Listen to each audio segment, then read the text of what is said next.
বাংলাদেশের সংসদে খতমে নবুয়তের স্বীকৃতি দিতে হবে কাদিয়ানীদেরকে। আমাদের সমাজের মধ্যে হিন্দুরা বসবাস করে, আমাদের আপত্তি নাই, আপত্তি আছে? আমাদের সমাজের মধ্যে খ্রিস্টানরা বসবাস করে, আপনার আমার আপত্তি আছে? বুদ্ধরা বসবাস করে, তারা তাদের ধর্মীয় উৎসব পালন করে, আমাদের আপত্তি আছে? নাই। আমরা অনেকে বলে, প্রশাসনের লোকরাও বলে, হুজুর কাদিয়ানীদের নিয়ে এত মাথা ব্যথা কেন? কাদিয়ানীদেরকে নিয়ে এত মাথা ব্যথা কেন? আচ্ছা এবার বলুন, আমরা মুসলমানরা যদি গিয়ে হিন্দুদের মন্দিরের মধ্যে জায়নামাজ বিছে নামাজ পড়া শুরু করে দেই, ওরা আমাদেরকে মেনে নিবে?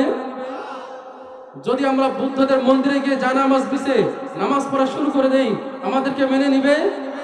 নিবে না। কাদিয়ানীরা তারা যদি অমুসলিম হয়, তারা অমুসলিম সংখ্যালঘুই থাকবে, তারা তাদের ধর্মীয় উৎসব পালন করবে, মুসলমানদের কোনো পরোয়া নাই, মুসলমানরা আপত্তি করবে না। কিন্তু মুসলমানদের মসজিদে তারা আসে কাফের হয়ে মুসলমানের মসজিদে নামাজ পড়বে, বাইতুল্লাহকে নাপাক করবে, মুসলমানদের পাসপোর্ট ব্যবহার করবে। আমরা মুসলমানরা আমরা আমাদের নাম ব্যবহার করে আমাদের নবীর ইজ্জতকে সিনেমিনি খেলতে আমরা দিতে পারি না। একজন মুসলমান কখনো এটা মেনে নিতে পারে না। কথা বলুন ঠিক কিনা? নবীজি সাল্লাল্লাহু আলাইহি ওয়াসাল্লাম প্রথমে বললেন হিফযু আমানাতুন, এক নম্বর গুণ আর অভ্যাস তোমার মধ্যে আসতে হবে আমানতকে রক্ষা করা। আমানতদারিতা যেন তোমার মধ্যে চলে আসে। দুই নম্বর নবীজি বললেন সিদকু হাদিস, সততা তোমার মধ্যে যেন চলে আসে, কথা বলবে তো সত্য কথা বলবে। তিন নম্বর হুসনু খলিকাতিন, তোমার মধ্যে যেন সর্বোত্তম আখলাক চলে আসে, সর্বোত্তম আখলাকের অধিকারী যেন তুমি হও, তোমার চরিত্র আর মাধুর্যতা যেন সর্বোত্তম পর্যায়ে। সুবহানাল্লাহ। চতুর্থ গুণ আর অভ্যাসের কথা নবীজি বললেন ওয়া ইফাতুন ফি তুমাতিন, আর তোমার খাবার যেন হালাল হয়, সর্বোত্তম খাবার, হালাল পবিত্র রিজিকের যেন তোমার ব্যবস্থা হয়। সুবহানাল্লাহ। নবীজি চারটি গুণের কথা বললেন। প্রথমে বললেন হিফযু আমানাত। বর্তমান আপনার আমার মধ্যে এই চারটি গুণ আর অভ্যাস একেবারে জিরোর পর্যায়ে। কথা বলুন ঠিক কিনা? বর্তমান এমন একটা যুগ চলছে, যেই যুগে আমানতদার ব্যক্তি খুঁজে পাওয়া বড় মুশকিল। কথা বলুন ঠিক কিনা? ব্যক্তি জীবনে আমানত নাই, পারিবারিক জিন্দেগি আমানত নাই, রাষ্ট্রীয় জিন্দেগি তো আমানত নাই। কথা বলুন ঠিক কিনা? আমানতদারিতা এত বড় গুণ আর অভ্যাস। নবীজি বলেন আন আনাস ইবনে মালিক রাদিয়াল্লাহু তাআলা আনহু قال قال رسول الله صلى الله عليه وسلم لا ঈমান লিমান লা আমানাত লা। আমার সাহাবীরা, যার মধ্যে আমানতদারিতা নাই তার ঈমানই নাই। যদি কারোর মধ্যে আমানতদারিতা চলে আসে তো ওই ব্যক্তি পাক্কা ঈমানদার হয়ে যায়। সুবহানাল্লাহ। আমানতদারিতা প্রত্যেকটা ক্ষেত্রে আমানত আছে, মজলিসেরও আমানত আছে। যেমন আজকে আমরা যে মাহফিলে এসেছি, এই মাহফিলেরও আমানত আছে। কথা বলো ঠিক কিনা? قال رسول الله صلى الله عليه وسلم المجالس আমানাতুন। নবীজি বলেন মজলিসের কথাবার্তা ইত্যাদি এগুলো আমানত। মজলিসের কথা আমানত। আজকে উলামায়ে কেরাম যে আলোচনা করবেন প্রত্যেকটা বিষয় আপনার আমার কাছে আমানত। পরিবারে গিয়ে পরিবারের লোকজনের কাছে এটা পৌঁছে দেব, আমানত। এমন কিছু বিষয় আছে যেগুলো বাইরে বলা যায় না, আমানত। বন্ধু বান্ধব একসঙ্গে অনেক সময় বিশ্বস্ত বলে কিছু কথা বলে যে ভাই একটি মনের কথা, আমার আভ্যন্তরীণ কথা আপনার কাছে বললাম, আর কাছে কারো কাছে বলবেন না, আমানত।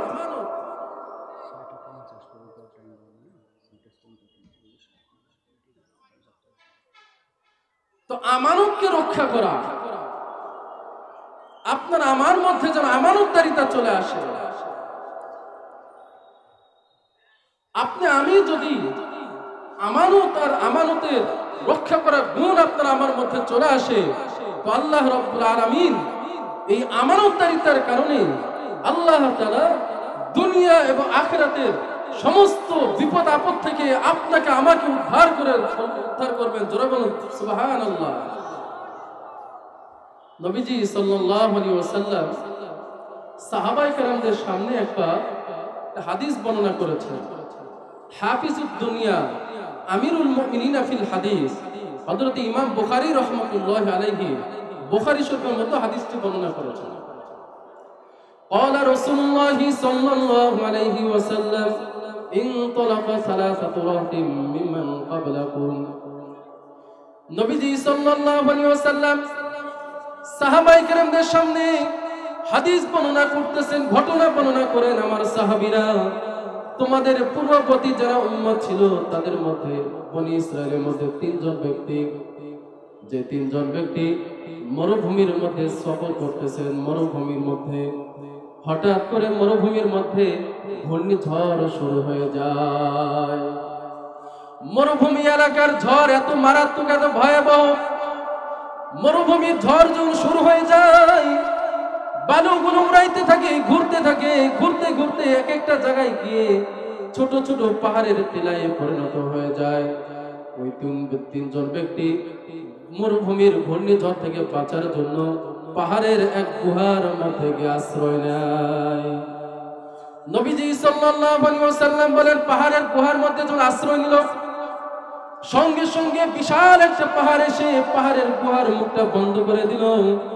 তিনজন ব্যক্তি পেরেশানির মধ্যে পড়ে যায়। আয় আল্লাহ, মরুভূমির মধ্যে আমরা ছিলাম, মরুভূমির ঝড়ে যদি কবলিত হয়ে যেতাম, মরুভূমিতে যদি আমরা মারাও যেতাম, পাড়া প্রতিবেশী পরিবারের লোকরা জীবিত না পেলে হয়তোবা লাশের সন্ধান পেয়ে যেত। কথা বলুন ঠিক কিনা? পাহাড়ের গুহার মধ্যে দুনিয়ার কেউ জানে না আমরা এমন এক জায়গায় বন্দী হয়ে গেলাম। যদি আজকে মারা যাই, পরিবারের লোক তো দূরের কথা, পৃথিবীর কোনো মানুষ আমাদের সন্ধান পাবে না। খুব পেরেশানির মধ্যে পড়ে গেলেন, চিন্তায় আর চিন্তায় চিন্তিত হয়ে গেলেন। প্রত্যেকে চিন্তা ফিকির শুরু করে দিলেন, কিভাবে এই বালা মুসিবত থেকে উদ্ধার পাবো। জোরে বলেন, বিপদে উদ্ধারের মালিক কে? কাদের কুদরত দারি বরকামান, আনতা রব্বি আনতা হাসবি দুল জালাল। তুহি কাদের জলিলুল্লাহ জাহাদার, বহর হালে তুহি মেরা নিগাহদার। মুসলমান বন্ধুরা রে আমার, তিনজন ব্যক্তি আবার পরামর্শ শুরু করে দিল। বিপদ দেওয়ার মালিক একমাত্র আল্লাহ, বিপদ থেকে উদ্ধারের মালিক একমাত্র আল্লাহ। বিপদ যে আল্লাহ তাআলা বিপদ দিয়েছেন, ওই আল্লাহ তাআলা বিপদ থেকে উদ্ধার করবেন। কথা বলেন ঠিক কিনা? নিজের আবার চিন্তা ভাবনা শুরু করে দিলেন, পরামর্শ করলেন, ভাই জিন্দেগিতে এমন কোন নেক আমল আছে নাকি যে আমলের ওসিলায় আল্লাহ রাব্বুল আলামিনের কাছে দোয়া করলে আল্লাহ রাব্বুল আলামিন দোয়া কবুল করে নেবেন, আর আজকের এই বিপদ থেকে আল্লাহ তাআলা উদ্ধার করবেন। ইয়া ইলাহি তু মেরা মাবুদ হাই, ইয়া ইলাহি তু মেরা মাশুক হাই। কারো দিলের মধ্যে যদি আল্লাহ তাআলা ভয় চলে আসে, আল্লাহ রাব্বুল আলামিনের মহব্বত দ্বারা অন্তর ভরপুর হয়ে যায়, মাথা থেকে পা পর্যন্ত যদি নবীজি সাল্লাল্লাহু আলাইহি ওয়াসাল্লামের সুন্নাত দ্বারা জিন্দেগিটাকে সাজাইতে পারে, আল্লাহকে পাওয়ার জন্য আলেম হওয়া লাগে না, মুফতি হওয়া লাগে না, মুহাদ্দিস হওয়া লাগে না, একজন সাধারণ থেকে সাধারণ মানুষও আল্লাহকে পাইতে পারে। কথা বলুন ঠিক কিনা? বনি ইসরাইলের জলিল কদর পয়গম্বর হযরত মুসা আলাইহিস সালাতু ওয়াস সালাম জঙ্গলের পাশ দিয়ে যাচ্ছেন। গাছের নিচে বসে একটা রাখাল, সাধারণ একজন ছাগলের রাখাল, গাছের নিচে বসে আল্লাহ রাব্বুল আলামিনের মারিফাতের সাগরের মধ্যে ডুব দিয়েছে। আর আল্লাহ পাককে মহব্বত করে হালাতুল ওয়াজদানের মধ্যে আছে, হালাতুল ওয়াজদের মধ্যে আছে। মানুষ যখন হালাতুল ওয়াজদের মধ্যে থাকে, নিজের অস্তিত্বটাকে ভুলে যায়, নিজের জাতের অস্তিত্ব ভুলে যায়। নিজের অবস্থার কথা স্মরণ থাকে না, ওই সময় নিজের এই দেহটার মধ্যে আল্লাহ রাব্বুল আলামিন যা যার অস্তিত্বের কল্পনা করে। আল্লাহ আল্লাহ क्या मुबारक नाम है, अल्लाह अल्लाह मुमिनों का काम है, अल्लाह अल्लाह एक शीरीन इस्तेनाम, अल्लाह अल्लाह मिकुनाद जानम तमाम। ईमानदारদের কাছে আল্লাহ রাব্বুল আলামিন এত প্রিয়, জগতের সব কিছু ছাড়তে পারে, আল্লাহকে ছাড়তে পারে না। কথা বলুন ঠিক কিনা? ওই রাখাল আল্লাহ রাব্বুল আলামিনের মারিফতের মধ্যে ডুবতে বলে, আল্লাহ আমার মাওলা, যদি আমি তোমাকে পাইতাম আমার ছাগলের দুধ দহন করে আল্লাহ তোমাকে পান করাইতাম। আল্লাহ আমি যদি তোমাকে পাইতাম আল্লাহ আমার চিরুনি দিয়ে তোমার মাথার চুলগুলো চিরুনি করে দিতাম। আল্লাহ যদি তোমাকে আমি পাইতাম তোমার ভুরুগুলো দিয়ে আল্লাহ সুন্দর করে তেল লাগাই দিতাম। আল্লাহ যদি তোমাকে পাইতাম তোমার হাত পা গুলো আমি আল্লাহ মহব্বতের সাথে টিপাইতাম। মুসা আলাইহিস সালাতু ওয়াস সালাম কথাগুলো শুনলেন, স্বাভাবিক অবস্থায় শরীয়ত বিরোধী মনে হয়। মুসা আলাইহিস সালাতু ওয়াস সালাম সঙ্গে সঙ্গে ধমক দিয়ে বলে, আল্লাহর বান্দা ও নাফরমান, কি এমন কথা বলতেছো যেগুলো শরীয়তের সঙ্গে সাংঘর্ষিক মনে হয়? রাখালকে যখন ধমক দিয়েছে, রাখাল ওই জায়গা থেকে উঠে জঙ্গলের দিকে দৌড় দিয়েছে। আল্লাহ রাব্বুল আলামিনের সঙ্গে মহব্বতের তাল্লুক ছিল, মহব্বতের রশি জোড়া দিয়েছেন আল্লাহ রাব্বুল আলামিনের সঙ্গে। রাখাল হালাতুল ওয়াজদ থেকে উঠে যাওয়ার সঙ্গে সঙ্গে আল্লামা জালালউদ্দিন রুমি রাহমাতুল্লাহি আলাইহি ঘটনা বর্ণনা করেছেন মাসনুবের মধ্যে। ওই সময় আল্লাহ রাব্বুল আলামিন মুসা আলাইহিস সালাতু ওয়াস সালামের কাছে ওহী নাযিল করে দিলেন, ওহী নাযিল করলেন।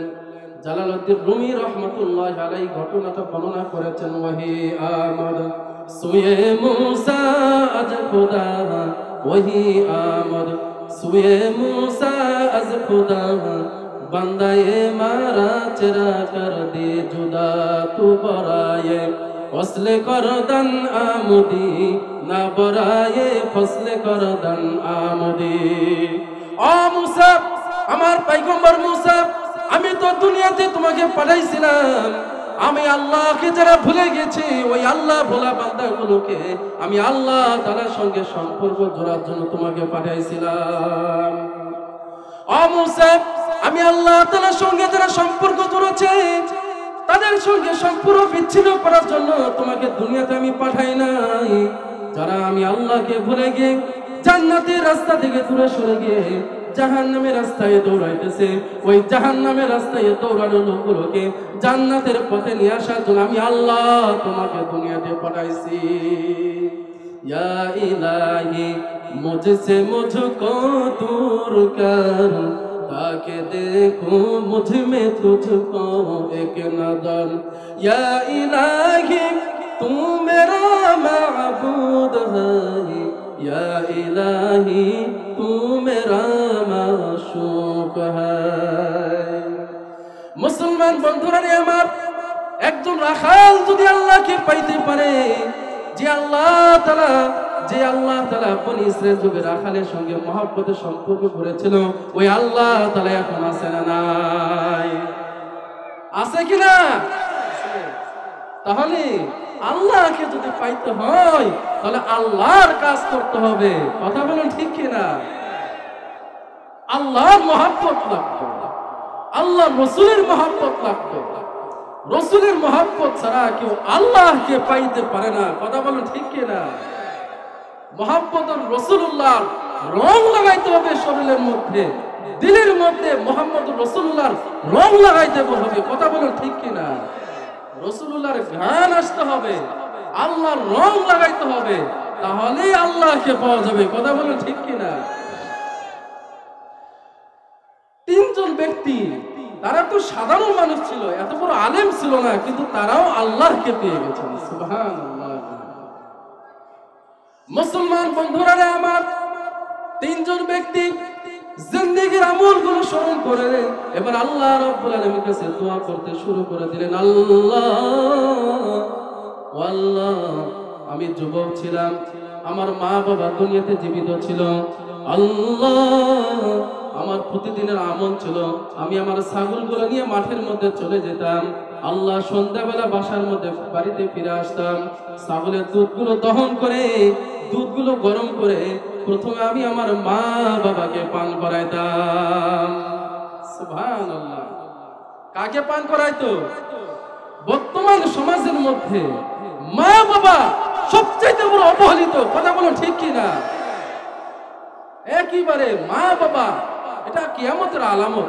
রাসূল করিম সাল্লাল্লাহু আলাইহি ওয়াসাল্লাম বলেন, তিরমিজির মধ্যে হাদিস এসেছে, নবীজি বলেন 15টি আলামত বদ অভ্যাস যখন আমার উম্মতের মধ্যে আসবে, দেখা দিবে, ওই সময় নবীজি বলেন তারা যেন বড় বড় কিছু বিপদের অপেক্ষা করতে থাকে। নবীজি বলেন, আন আবি হুরায়রা রাদিয়াল্লাহু তাআলা আনহু قال قال رسول الله صلى الله عليه وسلم إذا اتخذ الفيء دوالا والأمانة مغنما والزكاة مغرما وظهرت الأصوات في المساجد وظهرت القينات والمعازف وتعلم لغير الدين وتكرم الرجل مخافة شره وأقى أمه وأقصى صديقه وأدنى صديقه وأقصى أباه وكان زعيم القوم فاسقهم।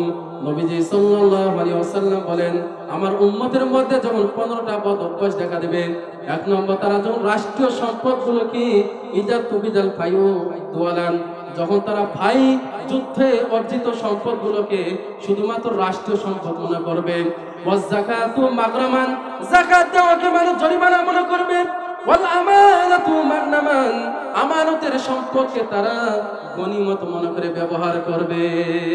কি করবে?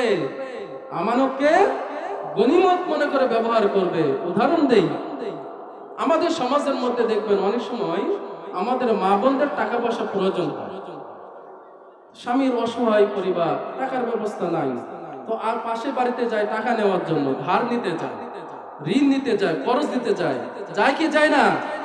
যায়। এবার বলে যে আপা আমার এত টাকার দরকার, টাকা একটু দেন। না না, এমনি টাকা দেওয়া যাবে না। কি করতে হবে? ওই কিছু জিনিস বন্ধক রাখেন। তো বেচারি অসহায় হয়ে সে এবার দেখা যায় কানের দুল অথবা গলার হার অথবা হাতের চুড়ি এগুলো বন্ধক রাখে। রাখে কি রাখে না? বন্ধক রাখে। এবার কিছুদিন পর দেখা গেল ওই মহিলা যার কাছে বন্ধক রেখেছে তার বোনের বিবাহ অথবা ভাইয়ের বিবাহ অথবা কোনো একটা অনুষ্ঠানে যাবে। এবার চিন্তা করে আমার তো গলার হার নাই, আমার কাছে গলার হার আরেকজন দিয়ে গিয়েছে, সমস্যা কি? ওই গলার হারটা গলার মধ্যে লাগিয়ে এবার অনুষ্ঠানের মধ্যে যায়। ওয়াল আমানাতু মাগনামান, নবীজি সাল্লাল্লাহু আলাইহি ওয়াসাল্লাম বলেন, যেই সম্পদগুলো গনিমত বন্ধক রাখা হয় ওই বন্ধকি সম্পদগুলো হলো আমানত। এই আমানতের খেয়ানত বর্তমান সমাজের মধ্যে নাই, আছে না নাই? ব্যবহার করে কি করে না? করে। এবার টাকার প্রয়োজন, ছেলের পুরুষের টাকার প্রয়োজন, আরেকজনের কাছে গিয়েছেন, ভাই 1 লক্ষ টাকা দেন। সে বলে না না, এমনি এমনি টাকা দেওয়া যাবে না, মানুষের লেনদেন ভালো না। তো কি করতে হবে? আপনার মোটরসাইকেলটা একটু বন্ধক রাখেন। এটা তো মোটরসাইকেল না, বরং এটাকে বলা হয় মরণ সাইকেল। কথা বলুন ঠিক কিনা? কি সাইকেল? মরণ সাইকেল। এই মোটরসাইকেলটা বন্ধক রাখলো, কিছুদিন পরে দেখা গেল সে এখান থেকে মাগুরা শহরে যাবে, তো যাতায়াতের ব্যবস্থা চিন্তা করে বাড়িতে তো মোটরসাইকেলটা আছে, এটাই নিয়ে যাই। এই যে মোটরসাইকেল নিয়ে এবার টান দিল, আমানতের খেয়ানত হয়েছে কি হয় নাই? খেয়ানত হয়েছে। তো ঠিক এভাবে নবীজি বলেন নিজেদের মধ্যে আমানতদারিতা আসতে হবে। নবীজি সাল্লাল্লাহু আলাইহি ওয়াসাল্লাম বলেন, ওই যুবক এবার নিজেদের জিন্দেগীর আমলগুলো এবার স্মরণ করতে শুরু করে দিল। ওই আল্লাহর বান্দা বলে, আল্লাহ, একদিন আমি বাসার মধ্যে গেলাম, ছাগলের দুধগুলো দহন করলাম। আমার মা বাবা অসুস্থ থাকার কারণে মা বাবা শুয়ে পড়েছে, ঘুমিয়ে পড়েছেন। আমি আমার ছাগলের দুধগুলো দহন করলাম। ছাগলের দুধগুলো দহন করার পরে গরম করছি। মা বাবার কাছে যখন গেলাম, গিয়ে দেখে আমার মা বাবা ঘুমন্ত অবস্থায়, শরীরটা ক্লান্ত ছিল, ঘুমিয়ে পড়েছে। আমি আমার সন্তানগুলোকে দুধ পান করাই নাই, আমি আমার মা বাবাকে সব সময় প্রাধান্য দিতাম। আল্লাহ, এই আমলটা যদি আপনার দরবারে কবুল হয়ে থাকে, এই কঠিন বিপদ থেকে ওই আমলটার ওসিলা করে হলো আপনি আমাদেরকে উদ্ধার করেন। নবীজি সাল্লাল্লাহু আলাইহি ওয়াসাল্লাম বলেন, দোয়া করতে দেরি পাহাড়ের মুখ থেকে, গুহার মুখ থেকে পাথরটা মুহূর্তের মধ্যে 3 ভাগের 1 ভাগ সরে গেল। সুবহানাল্লাহ। আরো জোরে বলেন সুবহানাল্লাহ। এবার দ্বিতীয় ব্যক্তি বলেন, আল্লাহ, আমার একজন শ্রমিক ছিল, কর্মচারী ছিল। আল্লাহ, ওই কর্মচারী একদিন কাজ করেছে সারাদিন, আমার কাছ থেকে মজুরি পারিশ্রমিক না নিয়ে সে চলে গিয়েছে। আমি চিন্তা করলাম যে পারিশ্রমিকের টাকা এটা তো আমানত,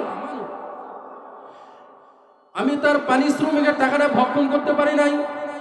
ওই পারিশ্রমিকের টাকা দিয়ে আমি আল্লাহ একটা ছাগল ক্রয় করেছিলাম, ছাগল থেকে আমি গাভী ক্রয় করেছি, গাভী থেকে উট ক্রয় করেছি। মাঠ ভর্তি উঠে যখন ভরপুর হয়ে গেছে, হঠাৎ একদিন দেখলাম ওই আল্লাহর বান্দা আমার ঘরের দরজায় হাজির। আল্লাহর বান্দা বলে, মনি মামা, আমি তো আপনার কাজ করেছিলাম, আমি আপনার বাগানে সেচ দিয়েছিলাম, আমি তো আপনার কাছে একদিনের পারিশ্রমিক পাবো, আপনি আপনার টাকাটা দিয়ে দেন। এবার আমি বললাম, আল্লাহর বান্দা, ওই যে মাঠের মধ্যে যাও, মাঠ ভরা যে উট গাভী আর ছাগল দেখতেছো, ওই সব হলো তোমার পারিশ্রমিক। সুবহানাল্লাহ। আমাদের কাছে অনেক সময় দেখা যায় কেউ 10,000 টাকা 50,000 টাকা রেখে যদি অন্য কোথাও চলে যায়, কয়েকদিন পরে দেখা যায় আমরা মনে সাদরে টাকাটা ফেরত দেই। কথা বলুন, কি ফেরত দেই? দেই না। মধ্যে অনেকে বলে, কিসের টাকা দিয়েছেন, সাক্ষী নিয়ে আসেন। আল্লাহর ভয় দিলের মধ্যে নাই। কথা বলুন ঠিক কিনা? আল্লাহর বান্দা এবার বলে, মনি বাবা, আপনি কি আমার সঙ্গে উপহাস করতেছেন? ও আল্লাহর বান্দা বলে, না না, উপহাস করি নাই, বাস্তবে বলতেছি, ঘটনা শুনুন। তুমি যখন টাকা না নিয়ে চলে গেছো, আমি ওই টাকা দিয়ে ছাগল কিনেছি, ছাগল থেকে গাভী কিনেছি, গাভী থেকে উট কিনেছি, আজকে মাঠ ভরা উট গুলো তোমার। আল্লাহ, ওই আমলটা যদি তোমার দরবারে কবুল হয়ে থাকে, ওই আমলটার ওসিলা করে হলো আজকে এই বিপদ থেকে আমাদের উদ্ধার করুন। নবীজি সাল্লাল্লাহু আলাইহি ওয়াসাল্লাম বলেন, দোয়া করতে দেরি পাহাড়ের গুহা থেকে পাথরটা 2 ভাগ সরে যেতে দেরি নাই। কাদেরে কুদরতি বর কামাল, আনতা রব্বি আনতা হাসবি দুল জালাল, তুহি কাদের জলিলুল্লাহ জাহাদার, বহর হালে তুহি মেরা নিগাহদার। বিপদ থেকে উদ্ধারের মালিক কে? মুসলমান বন্ধুরা রে আমার, আমানত রক্ষা করলেও যদি আল্লাহ তাআলা সাধারণ মানুষদেরকেও যদি বিপদ থেকে উদ্ধার করেন, যে আল্লাহর বান্দারা মাথা থেকে পা পর্যন্ত নবীজি সুন্নাত দ্বারা সাজাবে, জিন্দেগীর প্রত্যেকটা ধাপে ধাপে আল্লাহ রাব্বুল আলামিনের হুকুমের অনুসরণ করবে, আল্লাহ পাকের হুকুমগুলো মানবে, ওই আল্লাহ তাআলা আজকেও বিপদ থেকে উদ্ধার করতে পারবেন কি পারবেন না? আওয়াজ করে বলেন, পারবেন কি পারবেন না? পারবেন। এর জন্য আপনারা আমার কাছে যেমন সবকিছু আমানত, মজলিসের কথা আমানত, ঠিক অনুরূপভাবে আপনার আমার কাছে এই কোরআন, এই সুন্নাহ, রাসূল করিম সাল্লাল্লাহু আলাইহি ওয়াসাল্লামের ইজ্জত আপনার আমার কাছে আমানত। কথা বলো ঠিক কিনা? নবীজির ইজ্জত সারা পৃথিবীর সমস্ত উম্মতে মুসলিমার কাছে আমানত। কথা বলো ঠিক কিনা? আজকে সমাজের মধ্যে দেখা যায়, রাষ্ট্রের মধ্যে দেখা যায়, নবীজির ইজ্জতকে নিয়ে সিনেমিনি খেলে। কথা বলে ঠিক কিনা? আমরা মুসলমানরা সব মেনে নিতে পারি, কিন্তু একজন ঈমানদার জীবনে সবচেয়ে বেশি তার রাসূলকে ভালোবাসে। কথা বলে ঠিক কিনা? আমার নবীর ইজ্জতকে নিয়ে, আমার নবীর খতমে নবুয়তকে নিয়ে, আমার নবীর ইজ্জতের চেয়ারকে নিয়ে বদমাইশ কাদিয়ানীরা, কুখ্যাত সন্ত্রাস, লম্পট, ধূর্তবাজ কাদিয়ানীরা নবীজির ইজ্জতকে নিয়ে টানাটানি করতেছে।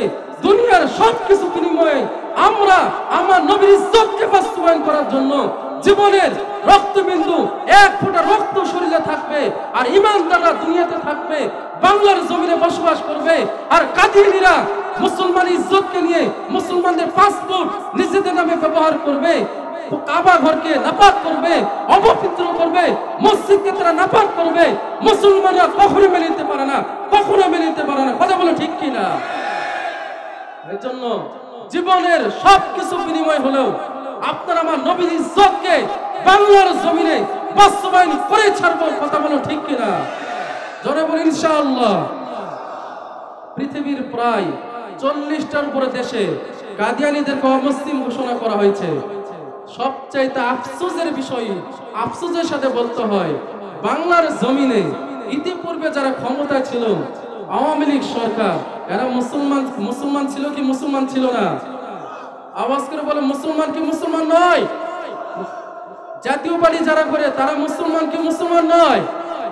জামাত ইসলাম যারা করে তারা মুসলমান কি মুসলমান নয়? বিএনপি যারা করে তারা মুসলমান কি মুসলমান নয়? প্রত্যেকটা দল বাংলার জমিনে ক্ষমতায় চেয়ারে বসেছে কি বসে নাই? বসেছে। আফসোসের সাথে বলতে হয়, আমার দিলে তামান্না যেমন নবীকে কাদিয়ানীদেরকে কাফের ঘোষণা করা হোক, নবীজির খতমে নবুয়তের স্বীকৃতি দেওয়া হোক, প্রত্যেকটা মুসলমানদের দিলের তামান্না, প্রত্যেকটা মুসলমানদের ঈমানি তাকাজা। কথা বলো ঠিক কিনা? তাদের কাছেই আমাদেরকে আবেদন করতে হয়, দাবি জানাতে হয়। 92% মুসলমানদের দেশে, যেই মুসলমানদের দেশে প্রধান উপদেষ্টা মুসলমান, স্বরাষ্ট্র উপদেষ্টা মুসলমান, প্রধান বিচারপতি মুসলমান, সেনা প্রধান মুসলমান, র্যাবের প্রধান মুসলমান, বিজেপির প্রধান মুসলমান, প্রত্যেকটা সেক্টরে মুসলমান। মুসলমানদের দেশে আপনার নবীর খতমে নবুয়তকে নিয়ে সিনেমিনি খেলা হবে, মুসলমানরা বেঁচে থাকবে, নবীর ইজ্জতকে নিয়ে সিনেমিনি খেলা হবে। কখনো মেনে নিতে পারে না, কখনো মেনে নিতে পারে না। কথা বলো ঠিক কিনা? সুতরাং বাংলাদেশের সংসদে খতমে নবুয়তের স্বীকৃতি দিতে হবে কাদিয়ানীদেরকে। আমাদের সমাজের মধ্যে হিন্দুরা বসবাস করে, আমাদের আপত্তি নাই। আপত্তি আছে? আমাদের সমাজের মধ্যে খ্রিস্টানরা বসবাস করে, আপনার আমার আপত্তি আছে? বুদ্ধরা বসবাস করে, তারা তাদের ধর্মীয় উৎসব পালন করে, আমাদের আপত্তি আছে? নাই। আমরা অনেকে বলে, প্রশাসনের লোকরাও বলে, হুজুর কাদিয়ানীদের নিয়ে এত মাথা ব্যথা কেন? কাদিয়ানীদেরকে নিয়ে এত মাথা ব্যথা কেন? আচ্ছা এবার বলুন, আমরা মুসলমানরা যদি গিয়ে হিন্দুদের মন্দিরের মধ্যে জায়নামাজ বিছে নামাজ পড়া শুরু করে দেই, ওরা আমাদেরকে মেনে নিবে? যদি আমরা বুদ্ধদের মন্দিরে গিয়ে জায়নামাজ বিছে নামাজ পড়া শুরু করে দেই, আমাদেরকে মেনে নিবে না। কাদিয়ানীরা তারা যদি অমুসলিম হয়, তারা অমুসলিম সংখ্যালঘু হয়ে থাকবে, তারা তাদের ধর্মীয় উৎসব পালন করবে, মুসলমানদের কোনো পরোয়া নাই, মুসলমানরা আপত্তি করবে না। কিন্তু মুসলমানদের মসজিদে তারা আসে কাফের হয়ে মুসলমানের মসজিদে নামাজ পড়বে, বাইতুল্লাহকে নাপাক করবে, মুসলমানদের পাসপোর্ট ব্যবহার করবে। আমরা আমাদের নাম ব্যবহার করে আমাদের নবীর ইজ্জতকে সিনেমিনি খেলতে আমরা দিতে পারি না। একজন মুসলমান কখনো এটা মেনে নিতে পারে না। কথা বলো ঠিক কিনা?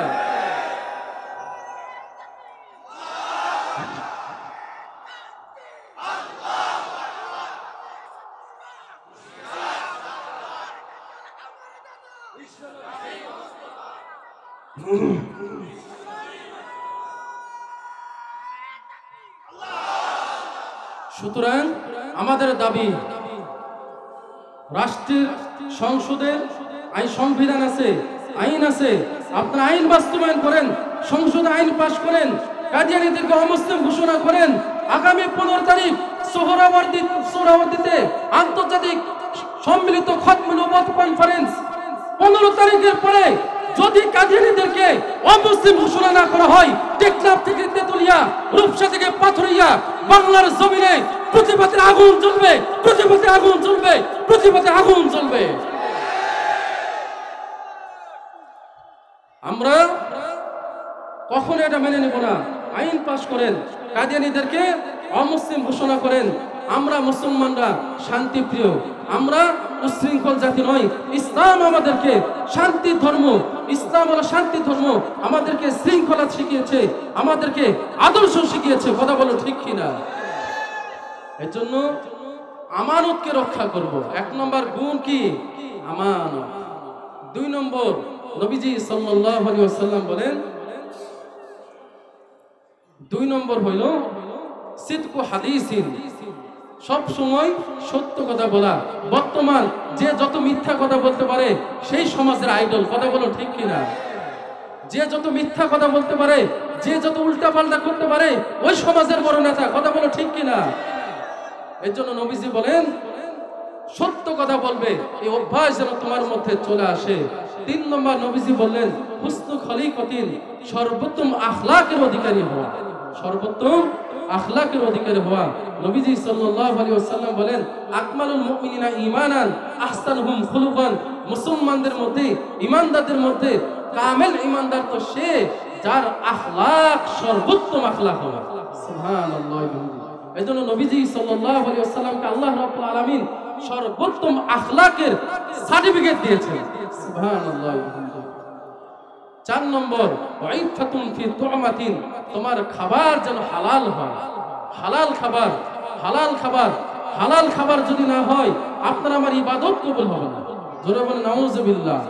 এজন্য আল্লাহ রাব্বুল আলামিন পবিত্র কোরআনুল কারীমের মধ্যে সর্বপ্রথম নবী রাসূলদেরকে বলেন ইয়া আইয়ুহার রাসূলু কুলু মিনাত তাইয়্যিবাতি ওয়া'মালু সালিহা ইন্নী বিমা তা'মালুনা আলীম। আল্লাহ তাআলা বলেন হে রাসূলগণ, তোমরা সর্বোত্তম রিজিক ভক্ষণ করো, হালাল রিজিক ভক্ষণ করো, ওয়া'মালু সালিহা, এরপরে নেক আমল করো।